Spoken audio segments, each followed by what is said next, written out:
Bismillahirrahmanirrahim. Hadis arba'in yang keempat.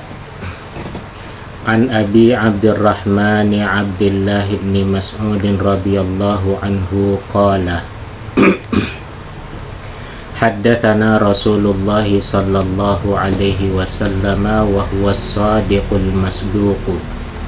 Inna ahadakum yujma'u khalquhu fi batni ummihi arba'ina yawman nutfatan thumma yakunu 'alaqatan mithla dhalika thumma yakunu mudghatan mithla dhalika thumma yursalu ilayhi al-malaku fayanfukhu fihi ar-ruha wa yu'maru bi arba'i kalimatin bikatbi rizkihi wa ajalihi wa amalihi wa syaqiyun aw sa'idun fa wallahi alladhi la ilaha ghairuh inna ahadakum la ya'malu bi'amali ahlil jannati hatta ma yakunu bainahu wa bainaha illa dhira'un fayasbiqu alayhi alkitabu faya'malu bi'amali ahlin nari fayadkhuluha wa inna ahadakum la ya'malu bi'amali ahlin nari hatta ma yakunu bainahu wa bainaha illa dhira'un fayasbiqu alayhi alkitabu faya'malu bi'amali ahlil jannati fayadkhuluha rawahul Bukhari wa Muslim. Artinya hadis yang keempat, hadis arba'in an-Nawawi dari Abi Abdurrahman Abdullah bin Mas'ud, semoga Allah meridainya, telah menceritakan kepada kami Rasulullah sallallahu alaihi wasallam, dan dia Rasul adalah orang yang jujur lagi terpercaya. Rasulullah sallallahu alaihi wasallam berkata, sesungguhnya salah seorang kalian dikumpulkan, dihimpun penciptaannya di dalam perut ibunya 40 hari berupa nutfah ataupun sperma, kemudian setelah itu menjadi alaqah, segumpal darah, kemudian setelah itu menjadi mudghah, segumpal daging selama 40 hari, kemudian diutus malaikat, maka malaikat tadi meniupkan roh, kemudian diperintahkan dengan 4 perkara, yaitu mencatat rezekinya dan ajalnya dan amalnya, perbuatannya, dan apakah nanti dia orang yang sengsara atau orang yang bahagia.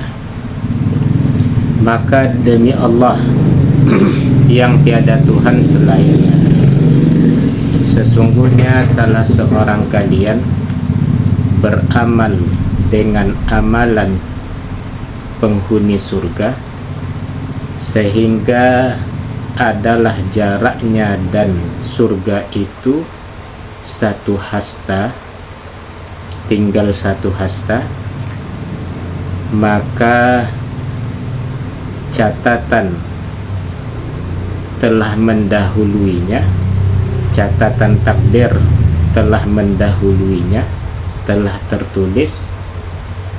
Maka orang tadi melakukan amalan penduduk neraka, maka dia akhirnya masuk ke dalam neraka.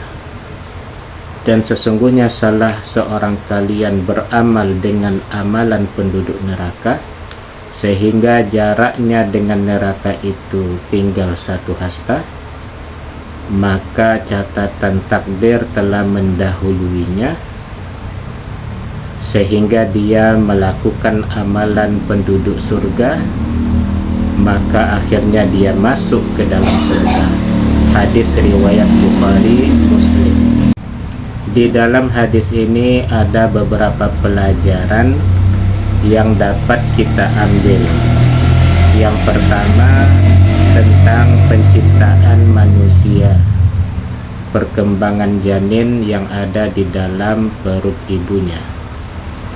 Rasulullah SAW menyebutkan bahwa selama 40 hari janin tadi berbentuk sperma, kemudian 40 hari berikutnya berubah menjadi segumpal darah yang menempel di dinding rahim ibunya. Kemudian setelah itu 40 hari berikutnya berubah menjadi segumpal daging. Kemudian setelah itu Allah Subhanahu wa taala mengutus malaikat dan meniupkan pada janin tadi roh, sehingga janin tadi memiliki roh dan berkembang, dan diperintahkan dicatatlah 4 perkara. Keempat perkara tersebut adalah pertama, rezekinya telah dijamin Allah Subhanahu wa ta'ala semenjak dia berada di dalam kandungan.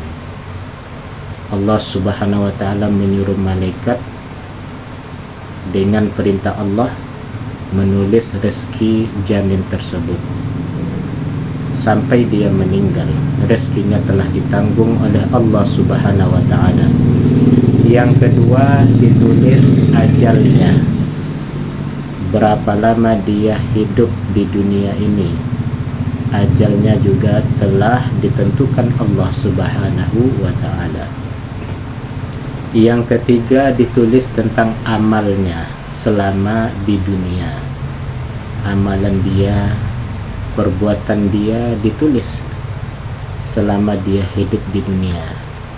Amal baik dan amal buruknya, semua itu tak terlepas dari takdir Allah Subhanahu wa ta'ala. Kemudian yang terakhir, apakah orang ini adalah orang yang bahagia, sa'idun, termasuk golongan orang-orang yang bahagia, artinya penduduk surga, ataukah janin ini orang yang lahir ini nantinya termasuk orang-orang yang celaka ataupun termasuk penduduk neraka. Semua itu telah ditulis di dalam takdir Allah Subhanahu wa ta'ala. Bahkan nantinya tempat kita, apakah kita termasuk penduduk surga ataupun neraka, semuanya telah tertulis oleh Allah Subhanahu wa ta'ala. Para sahabat juga bertanya kepada Nabi Sallallahu Alaihi Wasallam, kalau sudah tertulis, maka untuk apa lagi kita beramal? Rasulullah Sallallahu Alaihi Wasallam bersabda, i'malu fakullun muyassarun lima khuliqalah. Kalian tetap mesti beramal, kata Nabi, maka setiap orang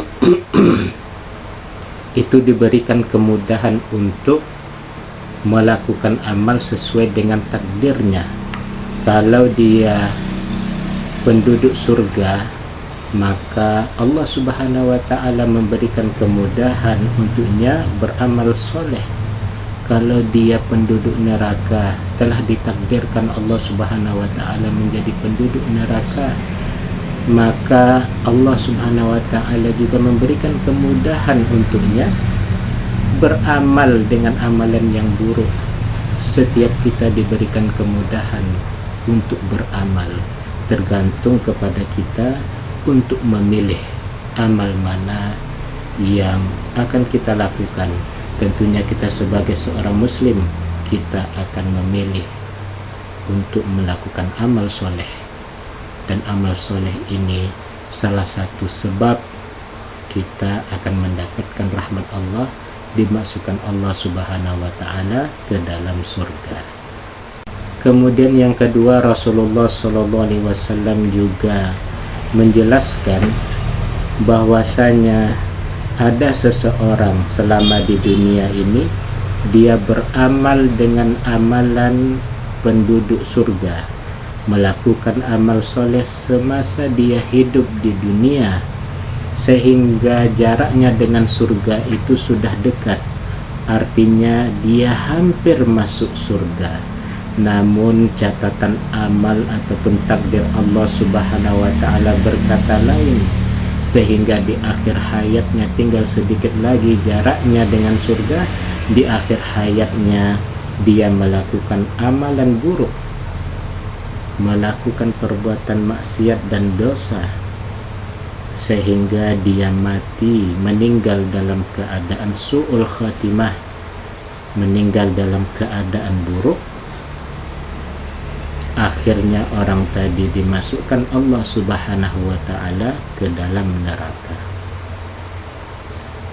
Karena seseorang itu dilihat dari penutup amalnya ataupun penutup hidupnya. Apakah di akhir hayatnya ini dia beramal amalan soleh atau amalan buruk. Meskipun sepanjang hidupnya dia melakukan amalan baik, namun ketika di akhir hayatnya, detik-detik sakaratul maut, dia melakukan amalan buruk, dia tidak beriman kepada Allah, na'udzubillah min dzalik, sehingga orang tadi dimasukkan Allah Subhanahu wa ta'ala ke dalam neraka. Begitu juga sebaliknya, ada semasa hidup orang tadi melakukan amalan buruk, amalan maksiat, namun di akhir hayatnya Allah Subhanahu wa ta'ala membuka hatinya sehingga dia menyesal, dia ingin melakukan amalan baik dan bertobat kepada Allah dan meninggal dalam keadaan tersebut. Akhirnya orang tadi dimasukkan Allah Subhanahu wa ta'ala ke dalam surga. Maka dari hadis ini, penjelasan Nabi Muhammad SAW ini, ada suatu pelajaran yang perlu kita ambil. Di antaranya, kita tidak bisa menghakimi seorang manusia melihat keadaannya semasa hidupnya. Kalau dia berbuat buruk, belum tentu dia menjadi penduduk neraka. Bisa jadi di akhir hayatnya dia bertaubat dan dimasukkan Allah Subhanahu wa ta'ala ke dalam surga. Intinya kita husnuzan, berbaik sangka kepada makhluk Allah Subhanahu wa ta'ala. Kemudian hendaknya seorang muslim istiqomah beramal soleh sampai akhir hayatnya, karena yang sangat-sangat penting itu adalah kita menutup hidup kita dengan perbuatan baik, husnul khatimah. Man kana akhiru kalamihi la ilaha illallah dakhalal jannah. Siapa yang akhir kalamnya, ucapannya itu la ilaha illallah, dia masuk ke dalam surga. Semoga kita diberikan keistiqomahan oleh Allah Subhanahu wa ta'ala untuk melakukan amal soleh sampai akhir hayat kita.